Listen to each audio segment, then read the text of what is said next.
Gather your rosebuds while you may. Old time is still a-flying, and the same flower that smiles today, tomorrow will be dying. Pitasin na raw ang mga bulaklak na gustong pitasin kasi lumilipad ang oras. At yung bulaklak na ngayon ay nakangiti, bukas luoy na. The glorious lamp of heaven, the sun, the higher his a-getting, the sooner will his rays be run, and nearer his to setting. Ang maningning daw na araw, habang tumataas sa bubong ng langit, papalapit na rin ang kanyang paglubog. Yun ang pag-andar ng panahon, laging umaandar. Time flies though it has no wings. At hindi ito napipigil, tuloy ng tuloy. Pag sinasabi nating Happy New Year, Happy Anniversary, Happy Birthday, anong ibig sabihin natin? How can one be happy? By having a happy new mind. Sapagkat ang kaligayahan, ang kasiyahan ay nasa paraan ng pag-iisip. At yan ang pamagat ng ating pag-aaral ngayon sa pagbubukas ng isa na namang bagong kabanata ng buhay ng isang bagong taon. Happy New Mind. People are born. People grow old. People grow up. And then, people die. Yan ang katotohanan ng buhay na hindi naman napalitan mula noon hanggang ngayon. The older you grow, the more people you know die. The more funerals you attend. Kaya nalalaman mong medyo nagkakaedad ka na, padami ng padami sa mga dati mo ng contemporaries o kilala, ang nag-iisa-isa ng umuuwi sa Diyos. At parami ng parami ang mga pagdalo mo ng mga libing at kung ano-anong mga lamay at kung ano-anong mga memorial services. Sa buhay kasi sa una, kayo ang grade 1. Yung batch mo, paggising ng yung isip, grade 1 ka, may mga lolo at lola, tatay at nanay, may mga uncle at auntie.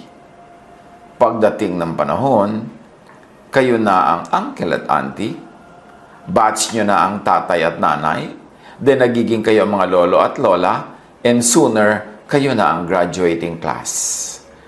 Na kung sino yung mga matatanda ng bata ka na nagsisimulang sumakabilang buhay, pagdating ng panahon, kayo na pala ng batch nyo ang nasa departure area, waiting for your boarding call. Job 34:15, all humanity would perish together, and mankind would return to the dust. Hindi dapat ikalungkot. Dapat nang unawain, tanggapin, at bigyan ng kahulugan. Ecclesiastes 3:20, all go to the same place. All come from dust, and to dust all return. Walang exemption.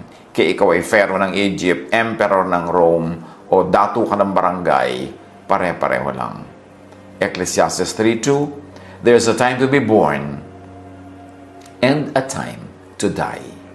It's a fact of life. It is not something to be sad about or to mourn about. It is something to learn from. Knowing this, being conscious of this, should make us better, not bitter. Better at time and energy planning and management.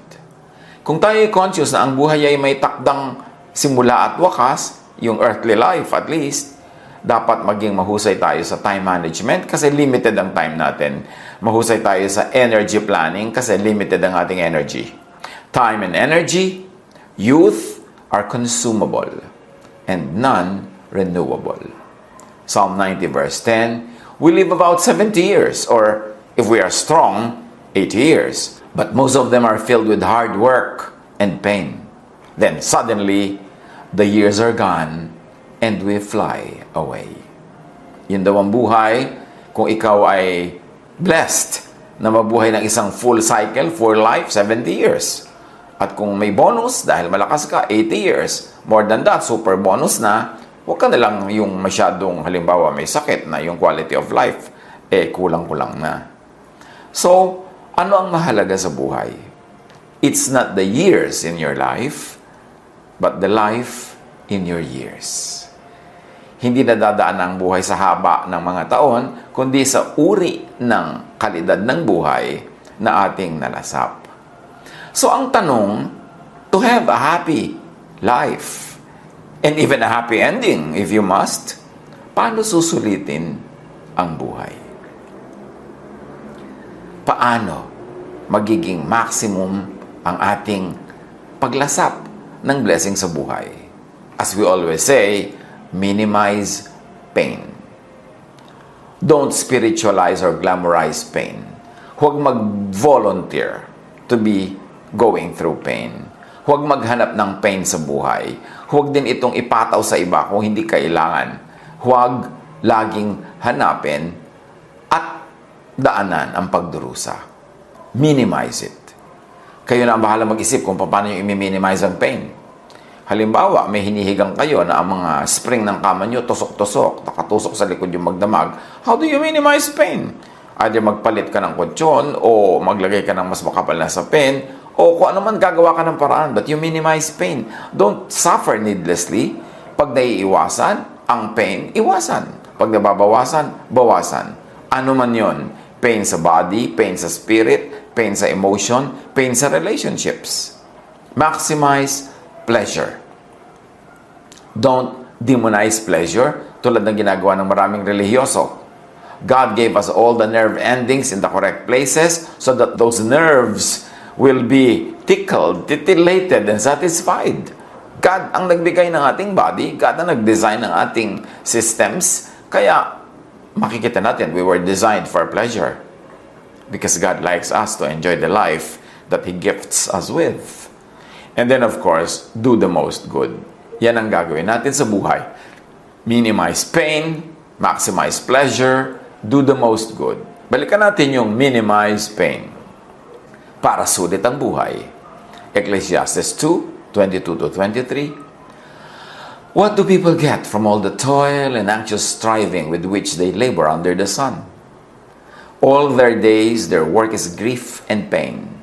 Even at night, their minds do not rest. This too is meaningless.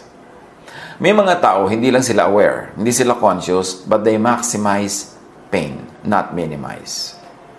Matutulog na lang sila, makikipag-away pa kung kanino through the phone or the internet. Eh di may baon-baon silang pain sa paghiga. May holiday, may magandang season to be happy, doon pa makikipagkala sa boyfriend o girlfriend, doon pa makikipagkasira sa asawa, doon pa makikipag-away kung kanino, edi na-maximize yung pain imbes na minimize. Meron na ngang sakit, may kalungkutan na nga, makikipag-away pa, mga away pa, na ma-maximize yung pain kasi dumadami ang mga nahihirapan at nasasaktan. Minimize pain in your life. Kayo na mag-isip kung paano. Huwag ninyong laging hanapin, laging i-idolize, i-idealize ang pagdurusa. And then, of course, as we said, maximize pleasure. Proverbs 10:22, the blessing of the Lord brings wealth without painful toil for it. So, kita nyo, ang gusto ng Lord talaga, mabless tayo with wealth without much pain. If possible, in a painless way. Yun ang kalooban niya para sa atin. So, maximize your pleasure. Pag may ibinibigay sa yung pleasure ang Diyos, huwag kang mag-guilty. Enjoyin mo. Learn how to share, but then enjoy your part of it. Psalm 16:11, you make known to me the path of life. You will fill me with joy in your presence. Ganun ang Diyos, mabait. With eternal pleasures at your right hand, dagdag pa ng Psalm. Ecclesiastes 2:10, I denied myself nothing my eyes desired, sabi ni Solomon. I refused my heart no pleasure. My heart took delight in all my labor, and this was the reward for all my toil. So basta pinaghirapan mo, deserve mo, hindi mo ninakaw, hindi mo inagaw, enjoy whatever life gives you. Yet many religious people demonize Solomon and even his wisdom. Kasi ang gusto nila, suffering and pain, ginaglamorize nila, may premyo ka sa langit pag nagdusa ka, sa langit ka na mag-enjoy, huwag dito sa lupa. Kung ayaw ng Diyos na mag-enjoy ka sa lupa, bakit ka niya binigyan ng mga nerves and nerve endings for pleasure? Intent ng Diyos na magkaroon ka ng pleasure. Obvious na obvious yan sa design of the human body. And don't forget ang sinabi natin, how do you maximize life? Do the most good. All the good that you do is a thank you note to God. And also, it is another investment for other things that are coming our way because we plant good, therefore, we will harvest good. Psalm 34:14, turn from evil and do good. Seek peace and pursue it. And Galatians 6:9, let us not become weary in doing good, for at the proper time, we will reap a harvest if we do not give up. Gumawa ng mabuti para umani ng mabuti. At huwag mag-guilty na pag gumagawa ka ng mabuti, meron ka ring iniisip na aani ka. Kaya ka nga nagtatanim para umani. Hindi ka dapat mag-guilty for that. Natural lang yun. So, huwag magsawa sa paggawa ng mabuti dahil ang lahat ng ginagawa nating mabuti, babalik din sa atin. At kung hindi man bumalik, nakagawa tayo ng mabuti dahil na-advance na yung buti na ibinigay ng Diyos. Doon tayo kumuha ng lakas para gumawa ng mabuti.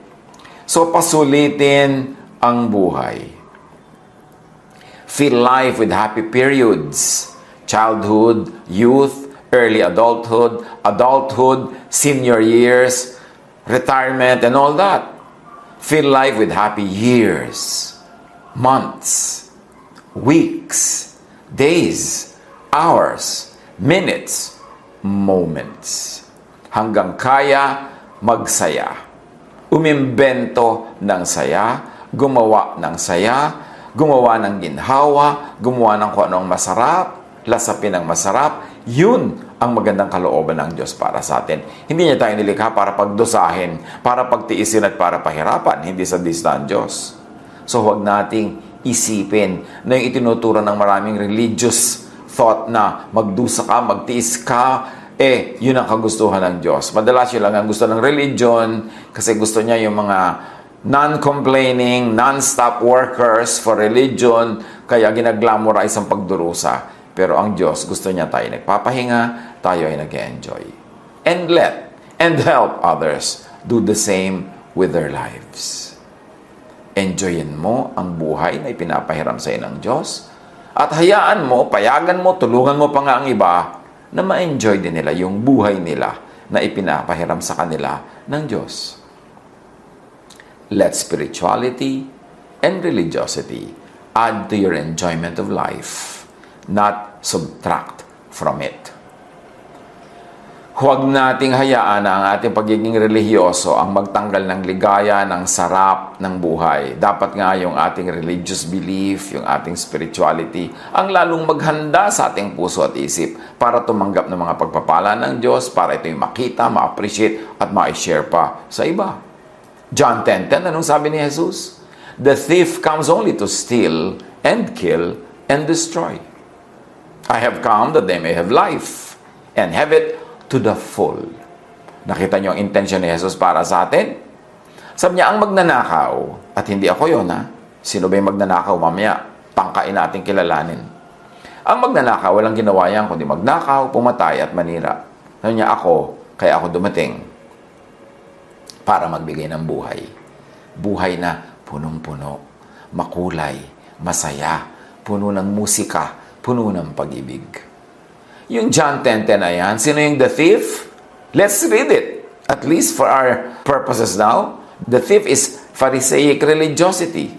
Misguided spirituality kasi yan ang nagnanakaw sa tao ng pleasure, ng ligaya at nag-glamorize ng pain and suffering. So the thief could be Pharisaic religiosity, yung type of brand of religiosity ng mga Pharisees, misguided spirituality, always demonizing pleasure and glorifying pain. So the thief comes only to steal and kill and destroy. I have come that they may have life and have it to the full. At meron tayong strong basis for thinking na yung thief referred to by Jesus are the Pharisees. Religiosity, legalism, kasi yun ang lagi niyang tinuligsa nung siya ay nandito sa lupa at nagtuturo. How to have a happy life? Have a happy mind. Have a happy heart. Because everything comes from the mind and the heart. Ang ating pananaw, ang ating punto de vista, ang pagtingin natin sa mga bagay, pagpapakahulugan natin sa lahat-lahat ng bagay, nagmumula sa ating puso. make your heart and mind the kingdom of God, the kingdom of heaven. Yung iba naman kasi, lagi ang itinuturo at ipinipilit nila ang kingdom of God, ang kingdom of heaven, na nandun sa pagkalayo-layong kung saan na kailangan puntahan mo yon. Ang daan, mamatay ka muna. Ang daan, magdusa ka. Ang daan, patungo sa kalangitan, sa kaharian ng Diyos, ay puno-puno ng tinik, ng dawag, ng pagdurusa, ng hinagpis. Kaya tinanong si Jesus sa mga Pharisees tungkol dyan sa kingdom of God. Luke 17:20-21. Once, being asked by the Pharisees when the kingdom of God would come, ibig sabihin, kailan darating ang kaharian ng Diyos? So sa kanila, ang kaharian ng Diyos ay isang bagay na darating at a specific time, isang uri ito ng system o lugar na kailangan ay puntahan o kailangan ay ipababa ng Diyos para mapuntahan ng mga tao. So sabi nila, once, on being asked by the Pharisees when the kingdom of God would come, Jesus replied, "The coming of the kingdom of God is not something that can be observed, nor will people say, 'Here it is,' or 'There it is,' because the kingdom of God is in your midst, is within you, is in you." Sabi ng mga religious leaders kay Jesus, kailan ba darating ang kaharian ng Diyos? Sabi ni Jesus, aba, kayo naman. Hindi naman o-observe ang pagdating ng kaharian ng Diyos kasi hindi naman ito something. Hindi ito isang object. Hindi ito isang lugar. Hindi ito isang structure. So, hindi mo ma-observe kung dumadating yan o hindi kasi invisible yan to the eyes, to the naked eyes. Sabi niya, hindi mo pwedeng sabihin, nandoon ang kaharian ng Diyos o nandito ang kaharian ng Diyos. Sa amin kayo pumunta dahil kami ang kaharian ng Diyos. Sabi niya, ang kaharian ng Diyos ay nasa inyo. Nasa kalooban nyo, nasa puso ninyo. So kung tutusin sa ating simple illustration, the kingdom of God is in you, it is in your brain, it is in your mind, it is in your heart, it is in your feelings, it is in your thoughts. Pag ang Diyos na ipinakilala ni Jesus, hindi yung mga ipinapakilala ng Pharisees, ha? Kaya nga ipinadala si Jesus para ituwid yung maling pagpapakilala ng mga Pharisees tungkol sa Diyos. Pag ang Diyos, ang kalooban ng Diyos, ang kapangyarihan ng Diyos, ang pag-ibig ng Diyos, nadala ni Jesus, ay naghari sa ating isip, pag-iisip, paraan ng pag-iisip. At naghari sa ating puso to the point that we are affected emotionally, that our feelings and emotions are godly. Yun ang pagdating ng kaharian ng Diyos. Na ang kaharian ay hindi isang lugar, hindi isang structure, hindi isang religion, kundi a state of mind, a state of heart, where the will of God happens, blossoms, and bear fruits.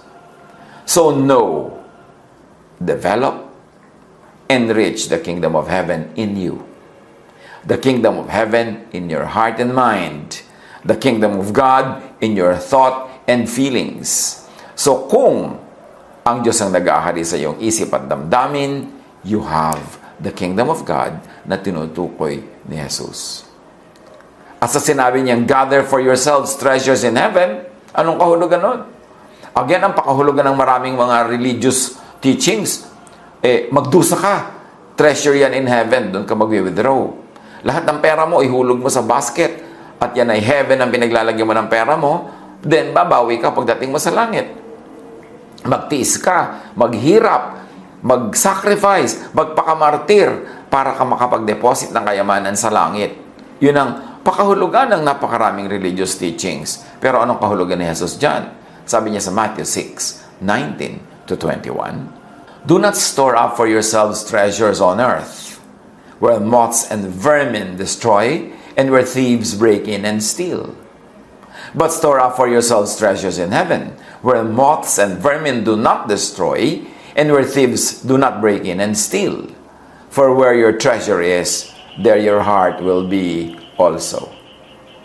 Ang pakahulugan ng traditional religion, dun sa treasures on earth, huwag ka daw magpayaman dito sa lupa, ibig sabihin, huwag ka mag-enjoy ng mga material things, huwag ka mag-enjoy ng mga material conveniences and comforts and pleasures, kundi ang lahat ng resources mo, lahat ng lakas mo, i-invest mo into heaven, meaning into religion. Ilagay mo daw lahat ng iyong time, treasure, and talent sa religion. Ilagay mo sa loob ng kung anumang religion yan. At yun ang kinoconsider nilang gathering up treasures in heaven. Pero, ano ba talaga yan? Sabi ni Jesus, do not store up for yourselves treasures on earth.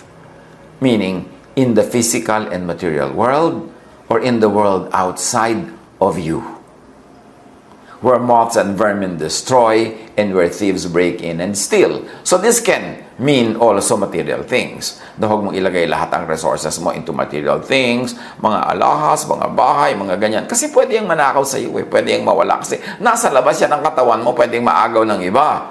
But store up for yourselves treasures in heaven.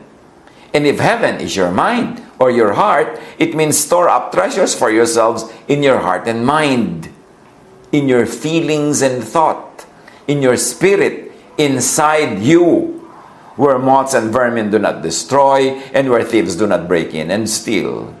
For where your treasure is, there your heart will be also. In so many words, gather for yourselves treasures in heaven, meaning in your mind, in your thought, in your heart and feelings. Gather for yourselves treasures of thoughts and feelings that are heavenly, restful, peaceful, happy, contented, thankful, loving, forgiving, and accepting. In other words, kung mag-i-invest ka lang ng time, talent, and treasure sa mga bagay na nagbibigay ng kapayapaan sa iyong puso, nagbibigay sa iyo ng pahinga, nagtuturo sa iyo maging kontento, maging mapagpasalamat, maging maibigin, mapagpatawad, mapagtanggap sa kapwa. Kasi yun ang heaven. Yun ang kingdom of God. Yun ang mga katangian ng kingdom of God. Restful. So, imbes gathering for yourself treasures on earth, halimbawa, sobra kang gusto magpayaman, sobra ka nagiging sakim, sobra ka nang hindi nagpapahinga, nagkakasakit ka na, nalalayo ka na sa mga mahal mo sa buhay, wala ka na yung oras together, yun ang treasure on earth. Tapos nananakaw naman ng iba yun, nawawala din yung ng treasure. Sabi, huwag yun ang unahin mo. Ang unahin mo, payamanin ang iyong puso at isip ng mga kayamanang panglangit. Ibig sabihin, kapayapaan, katahimikan ng loob, kababaang loob, pagmamahal. So yun ang pagbubuhusan mo ng iyong time, talent, and treasure. Marami ka halimbawang oras kaysa ubusin mo lang yan ang pagpapayaman, although hindi man masama kung nasa tamang lugar at oras lang. Pero dapat marami kang oras sa pagpapayaman ng iyong puso at ng isip. Meaning, mag-invest ka in loving relationships. Magmahal ka. Payagan mong mahalin ka ng mga tao. Dapat marami kang oras na magpahinga. Kasi yung oras ng pahinga, na nakakapagbulay-bulay ka, nare-restore ang iyong health, nakakapag-relax ka with your loved ones, kayamanan yon, treasure in heaven. Kesa yung pera, nakikitain mo sa pagpapagod, sa paglayo sa pamilya, sa pagpapahirap ng iyong katawan, treasure on earth lang yon. Pwede ka magkasakit, mabawi yun. Pwedeng manakaw yun ng iba. Pwedeng nag-invest ka ng nag-invest, tapos nalugi, nawala rin. So, ang sinasabi ni Jesus, ang payamanin ninyo ay ang kaharian ng Diyos. At ang kaharian ng Diyos ay ang inyong puso, ang inyong isip. Ang pagpapayaman dyan ay ang pagpuno sa inyong buhay ng mga bagay na nakakapagpasaya, nakakapagpatahimik, nakakapagpakalma, nakakabigay ng kapahingahan, at maraming pag-ibig. Gather for yourselves treasures in your heart, in your mind. Not treasures outside of your body. You may wear it on your body, but still outside your body, it can still be stolen. In other words, be rich in thoughts and feelings that are restful, not stressful. So kung yayaman ka nga, magkakapera ka nga, pero stressful, huwag na, piliin mo na lang yung restful. Kasi mayaman at mahirap, namamatay din. Hindi naman laging mas mahaba ang buhay ng mayaman. Pero kung namatay ka na agad, tapos yung buhay mo puro stress, kulang sa rest, di ba lugi ka? Matthew 11:28-30, signature mission ni Jesus and ministry. Come to me, all of you who are weary and burdened, and I will give you rest. Take my yoke upon you and learn from me. For I am gentle and humble in heart, and you will find rest for your souls. For my yoke is easy, and my burden is light. This is Jesusness. This is salvation. Salvation from the world. Salvation from stress, from anger. Salvation from strife. Salvation from war and warfare with many people. From competition. Salvation from a very, very hard and stressful life. See how Jesus emphasizes rest? At magiging restful ka lang kung hindi ka greedy. Kung hindi ka magpapadaya sa mundo na gusto mong puro kayamanan na pang material lamang, to the point na nagdurusa ka na ang iyong katawan, ang iyong kalusugan, ang iyong emosyon. Is it worth it? Marami kumisa nagtatanong sa akin, Tito, ang ganda po ng trabaho ko, ang laki ng sweldo, pero maloloka na po ako sa stress. O kaya masisiraan na po ako ng ulo sa intriga, sa dami ng gulo. Ano pong gagawin ko? Anong gagawin mo? Di umalis ka sa trabaho na yan, aanin mo yan, dami-daming pera, stress ka naman. Ang mahalaga, kumikita ka lang enough para mabuhay ka ng tahimik, ng may konting man lang kahit konting kasaganaan, ginhawa. Pero yung ang dami-dami mong perang nadadagdag sa kita mo, pero ang bayad naman, yung nasisira ang iyong puso, nasisira ang iyong kalusugan, nasisira ang relationship mo sa mga workmates, sa competition, and even with family, it's not worth it. Ang payamanin mo is the kingdom of God in you, your heart and your mind. Not your pocket. Kasi pinayaman mo yung pocket mo, napipila siya, nadudukutan, nawawala yung laman yan. Pero yung nasa loob ng puso mo, sinong pwedeng numakaw nun? Yun ang kingdom of God. Be rich in thoughts and feelings that are peaceful.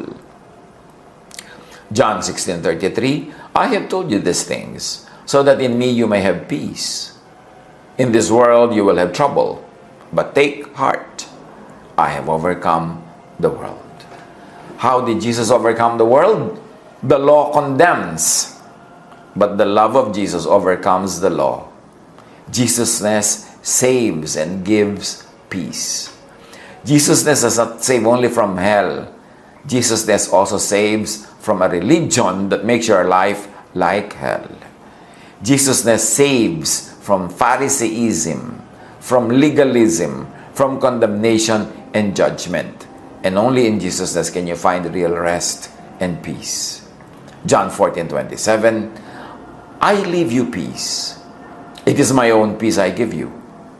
I give you peace in a different way than the world does. So don't be troubled. Don't be afraid. Paano mo susulitin ang buhay? Be rich in thoughts and feelings that are happy. May choice ka kung isipin mo malungkot o masaya. Palulungkotin mo o pasasahin mo ang iyong buhay.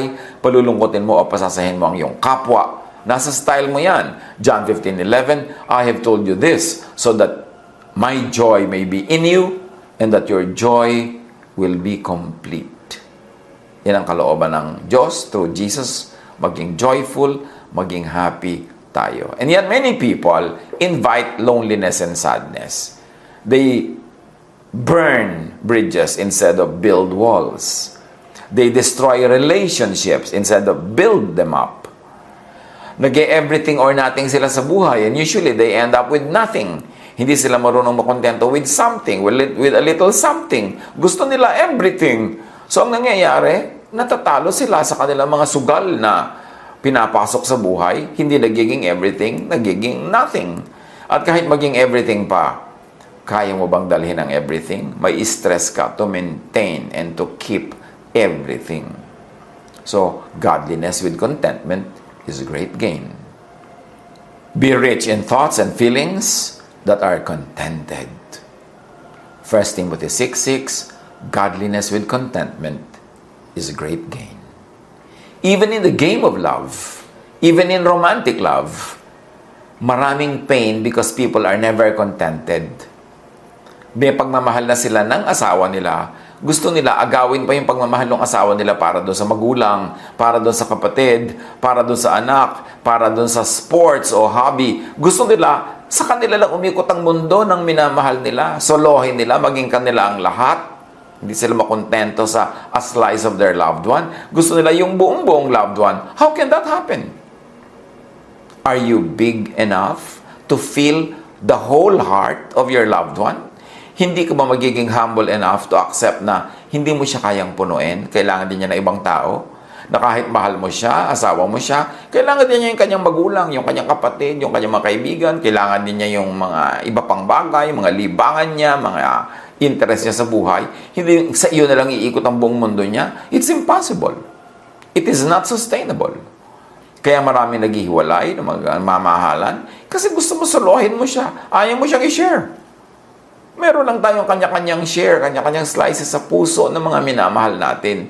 Kasi malaki ang puso ng tao. Maraming kailangan para ito mapuno. Hindi ito kayang punuin ng isa lamang. It's an illusion to think that you can fill the heart of your loved one or your loved one alone can fill you. Kasi pag ginawa mong your loved one alone will fill you, mapapagod siya, ka-fill sa'yo. Kasi lagi kang kulang, lagi kang nagdedemand, lagi kang naghahanap. Learn to be contented even in the game of love para tahimik ang buhay. Be rich in thoughts and feelings that are thankful, grateful. Luke 17:16, he threw himself at Jesus' feet and thanked him. And he was a Samaritan. Yun yung pinagaling ni Jesus. Yung mga Junie, hindi nga nagpasalamat. Parang feeling nila, well, dapat lang kami ang pagalingin kasi Jewish kami. Meron silang sense of entitlement. 2 Corinthians 4:15, all this is for your benefit, so that the grace that is reaching more and more people may cause thanksgiving to overflow to the glory of God. Ang taong liligaya, ang puso na magiging kingdom of God ay isang pusong mapagpasalamat. Be rich in thoughts and feelings that are loving, forgiving, accepting. Galatians 5:22, but the fruit of the Spirit is love, joy, peace, forbearance, kindness, goodness, faithfulness. Ito ang idinudulot sa isang puso na pinag-aharian ng Diyos. Sa isang puso na munting langit at kalangitan kasi Diyos ang nag-ahari doon. Luke 10:27, he answered, love the Lord your God with all your heart and with all your soul and with all your strength and with all your mind. And love your neighbor as yourself.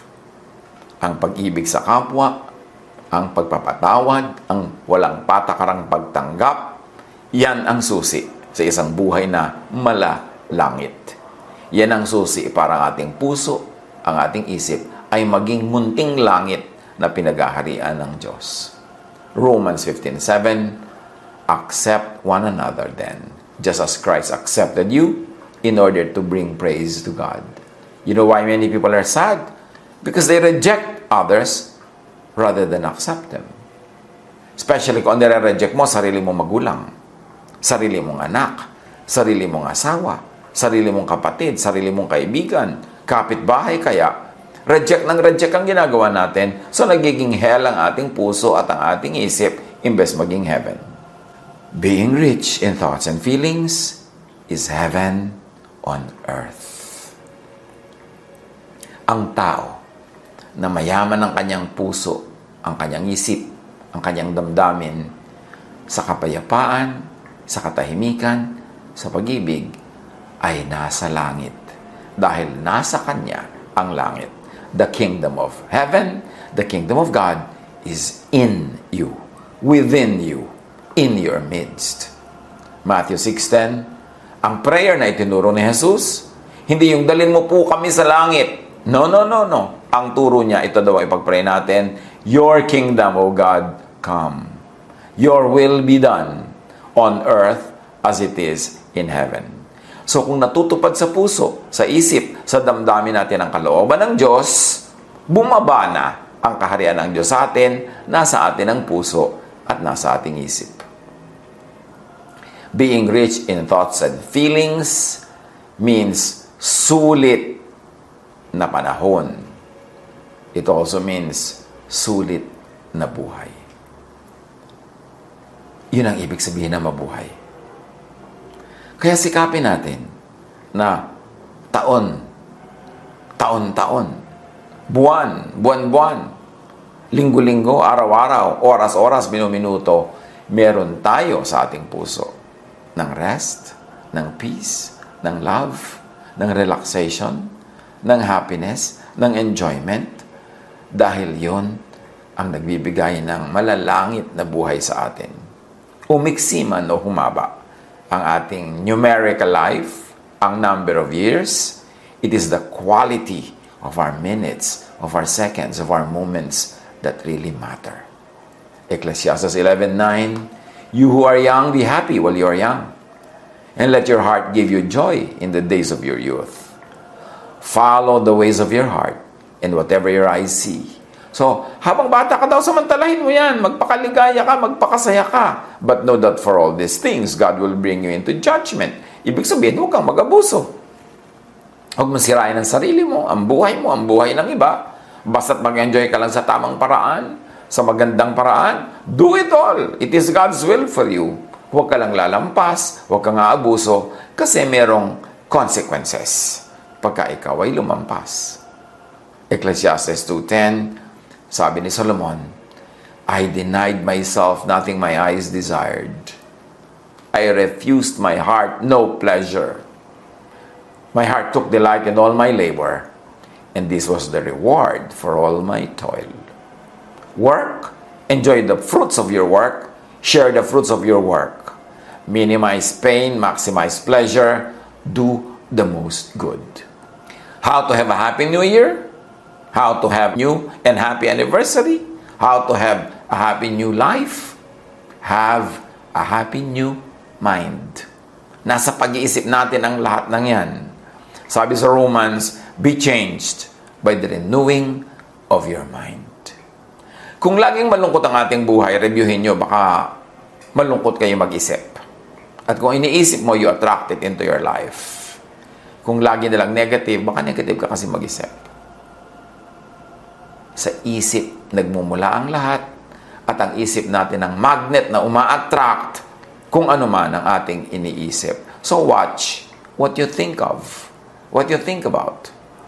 And fill life with happy periods, years, months, weeks, days, and hours, minutes, moments. Fill life with happy thoughts, with happy feelings. That is heaven on earth. Ecclesiastes 12:7, your body came from the earth, and when you die, it will return to the earth. But your spirit came from God, and when you die, it will return to Him. So huwag ikatakot ang kamatayan, pagbalik lang yan sa Diyos. Live and pass on without regrets. Minimize pain, maximize pleasure, and in maximizing pleasure, take risks. Don't play it too safe. Hindi naman nakakamatay na sumubok.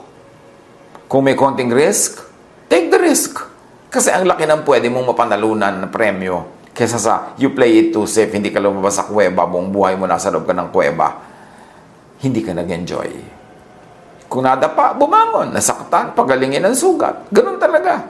But you have to take risks. Kaya ulitin natin yung mga lines ng To the Virgins to Make Much of Time by Robert Herrick.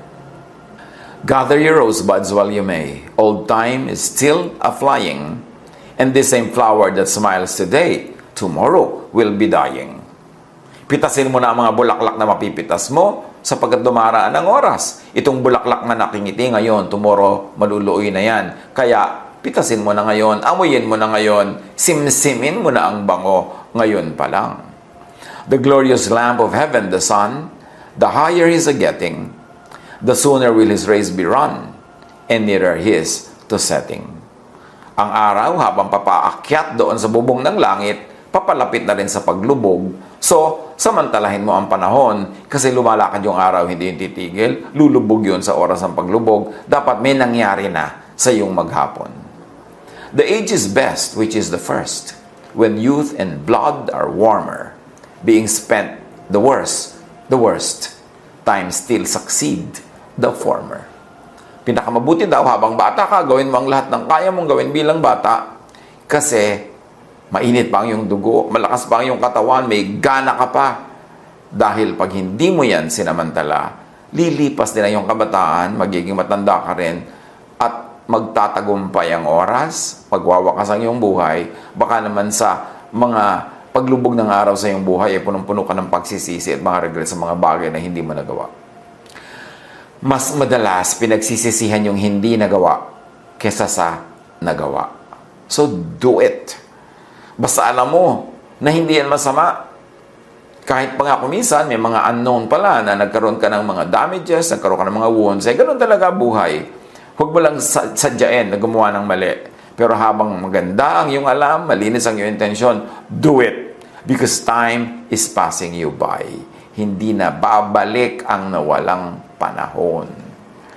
Then be not coy, but use your time. And while you may, go merry. For having lost but once your prime, you may forever tarry. So huwag ka daw maging mahiyain. Samantalahin mo ang oras at hanggang kaya mo daw mag-asawa ka. Remember, itong tula na ito ay period poem. Matagal na to. Na nung araw, ang tunay na kaligayahan lang ng tao ay mag-asawa. So ang sinabi, mag-asawa ka. Pero ngayon sa panahon natin, hindi lang dyan nakatali ang buhay sa pag-aasawa. Maraming ibang uri ng kaligayahan. Ang point lang, habang kaya mo, habang bata ka, may lakas ka, may gana ka at sigla, gawin mo na. Dahil pag nawala na daw ang iyong lakas, nawala na ang iyong kabataan, nawala na ang iyong gana, baka magsisi ka hanggang sa wakas.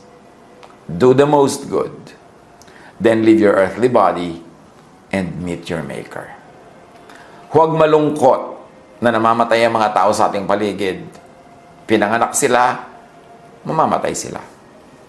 Pinanganak tayo, sa kabilang buhay tayo. It's part of life. Ang mahalaga, habang nandito ka sa mundo, pinahiram ka ng oras, pinahiram ka ng time, talent, treasure, pinahiram ka ng kabataan, ng kagandahan, ng kalusugan, pinahiram ka ng gana, pinahiram ka ng energy, gawin mo ang lahat ng pwede magawa. At kung ito'y binabawi na, at pupunta ka na doon sa Diyos, then meet your Maker and move on to the next phase of your never-ending, eternal life. Enjoy your life. Help others enjoy their lives, and then meet your Maker. That's how you make the most out of life. That's how you have a happy new year, a happy new decade, a happy new forever. Pag-isip-isipan, pagbulay-bulayan kung paano ito i-apply sa buhay. Masarap pakinggan, pero dapat pag-isipan paano i-apply. God bless us all. Happy New Year.